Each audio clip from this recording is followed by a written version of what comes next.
अगर शादी के कार्ड में एक्सपायरी डेट भी लिखी हो तो शादी की एक्सपायरी डेट। अरे व्हाट नॉनसेंस। मुझे पता है शादी को 7 जन्मों का बंधन मानने वाले लोग इसे नॉनसेंस ही समझेंगे, लेकिन अगर शादी की टेम्परेरी डेट आ जाए ना तो शादी का ही भला हो जाए।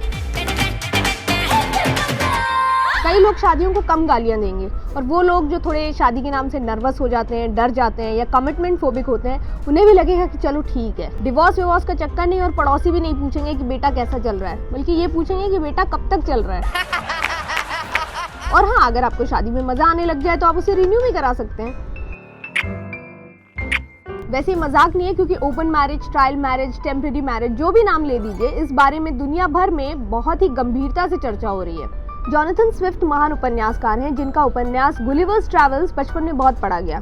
वही जिसमें गुलिवर एक आइलैंड पे अटक जाता है जो बोनो का आइलैंड होता है। उसी उपन्यास में गुलिवर एक और आइलैंड पे अटकता है जिसका नाम है स्ट्रुलबर्ग्स का आइलैंड। स्ट्रुलबर्ग नाम की प्रजाति जो कभी मरती नहीं है, बूढ़ी होती है, मतलब उन्हें बुढ़ापों के सारे रोग लग जाते हैं लेकिन वो मरते नहीं है। इसी वजह से 80 साल के बाद इनकी शादी रद्द हो जाती है, ये मान के कि 80 साल के बाद जब आदमी खुद को नहीं संभाल सकता तो अपने पार्टनर को क्या ही संभालेगा। अंग्रेजी मैगजीन द एटलांटिक में ये सवाल पूछा गया कि अगर स्ट्रुलबर्ग्स की तरह हमारी शादियां भी टेम्परेरी डेट के साथ आएं या एक्सपायरी डेट के साथ आएं तो क्या डिवोर्स रेट कम हो जाएंगे। वैसे डिवोर्स रेट की बात करें तो यूरोप के देश लग्जमबर्ग में डिवोर्स रेट सबसे ज़्यादा है। 66% वहाँ की शादियाँ तलाक में बदल जाती हैं। भारत में आप खुश हो सकते हैं क्योंकि यहाँ डिवोर्स रेट सबसे कम है। 1000 में से 10 या 12 शादियाँ ही तलाक में बदलती हैं, यानी 1%।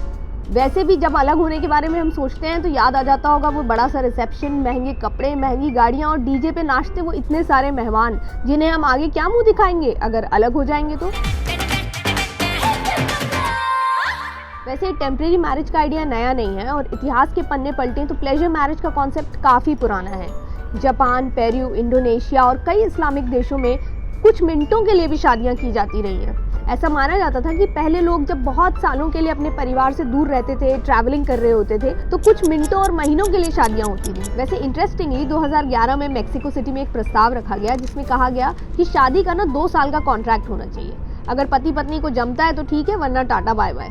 लेकिन मेक्सिको की संसद को ये आइडिया बहुत पसंद नहीं आया और उन्होंने उसे ठंडे बस्ते में डाल दिया।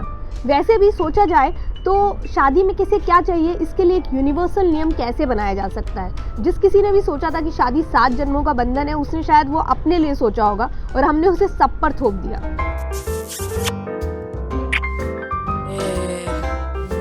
सोशियोलॉजिस्ट स्टेफनी कून्स कहती हैं कि शादी की ज़रूरतें अब बहुत बदल गई हैं।